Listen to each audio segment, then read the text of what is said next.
Dear viewer, if you don't mind indulging me for just a quick second, let's play a game. I am going to show you 2 gameplay clips of Overwatch, and you let me know in the comments and take your guess as to which clip belongs to which Overwatch game. Alright? Cool.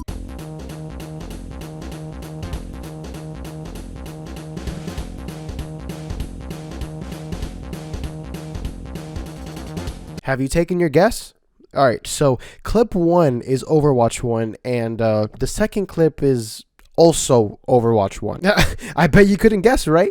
Okay, so look, just to be fair, I'm actually currently playing a gameplay clip of Overwatch 2 as I speak. What's the difference? Well, you see the little character icon next to your health?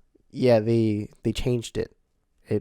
It looks slightly different. This might be the laziest attempt at a sequel I've ever seen in my entire life, and the game isn't even out yet. I never knew that all you had to do for a sequel was to add an orange filter to the game and just sell it for full price. The characters are the same, the maps are the same, the awful queue times are the same, the horrible balance is even worse somehow. How is this possible? I am well aware a lot of these problems are most likely because Blizzard is attempting to run a marathon with one leg, but if all your employees are gone, if the main director of the game is gone, why are you pushing a sequel to a game that didn't need one? Obviously it's for money, but if all the changes for the sequel could have just as easily been an update for the first game, then it's very obvious you think very little of your fans if you think people are willing to buy into the fucking scam of a video game. Clearly, financial gain has been more important to you than your reputation for a long time if you think people are going to buy this game, and if they do, are actually going to be happy with the final product. Look, Overwatch has been dead for a while now, but there's plenty of people who were more than willing to give this game another chance if they just fixed the problems that fans have been complaining about for years now. It's very unfortunate how common it is nowadays for unfinished games to be released to the public. We as gamers have been burned so many times that whenever any game looks promising in the slightest, we already expect those games to be bad. And media outlets, knowing this, will go out of their way to search for any juicy piece of info that could potentially lead to some stupid article about how this highly anticipated game may actually be in trouble. Lest we forget, tons of YouTubers and journalism sites all talking about how Last of Us 2 was bad just because it was leaked that a fan favorite character died and the game wasn't even out yet. Except Overwatch 2 wasn't even in that position because it wasn't just not anticipated, nobody asked for this game to exist in the first place. Honestly, I just think most fans would have simply preferred them to balance the first game instead. The main selling point of this game has always been the new PvE mode, which looks promising. I can only imagine that it's a much more in-depth version of the Halloween Terror game mode we get whenever Halloween rolls around every year, which is really fun and does have a lot of potential for a full-on game mode if expanded upon properly. The original Overwatch was clearly focused on PvP above all else, but the multiplayer has taken such a massive nosedive that this new PvE mode is the only reason people are probably even considering to buy this game in the first place. The concept of these characters being utilized in a teamwork setting to defeat swarms of enemies is a really solid concept.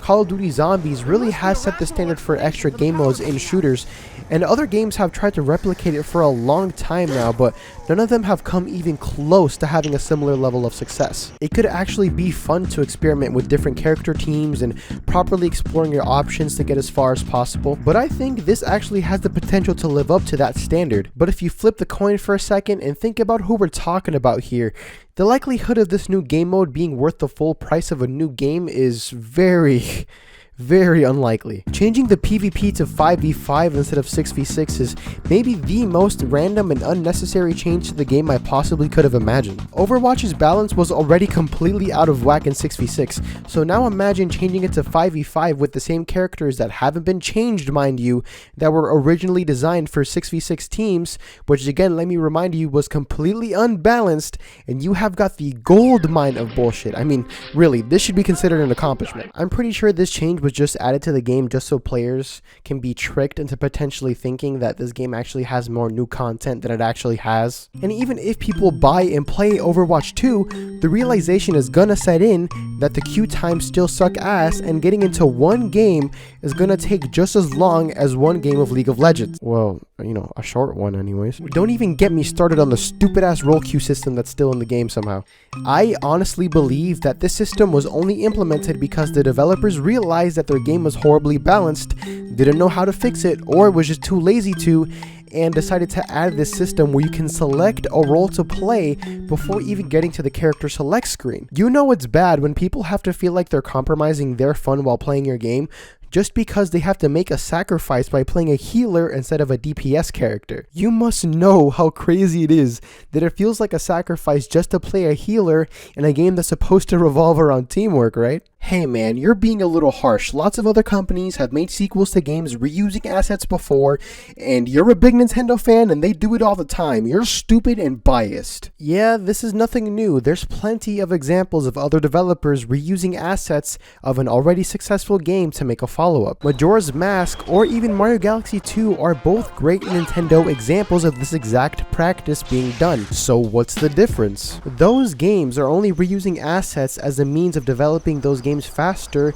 and as a means to inserting tons of new ideas into the original counterpart. It's basically like taking the skeleton of a different game, taking it apart and restructuring the bones to make something new out of it. Unless you're gonna sit here and tell me that Majora's Mask is the same thing as Ocarina of Time, or that Mario Galaxy 2 is the same thing as the original. See, Blizzard did a crazy thing where they took the skeleton of Overwatch 1, hired one guy to paint the skeleton gold and wrapped a nice little bow tie over it. I rarely like to say that a game is not worth your money because I know that some people can get some enjoyment out of the games that the majority of people don't like, but I truly mean it when I say, unless the PvE has enough content to fill the empty space left behind by the shitty multiplayer, then this game does not deserve your money, it does not deserve your time, and it definitely doesn't deserve your attention. Although they did change McCree's name to Cassidy, so you know, I don't know, this game might be pretty good.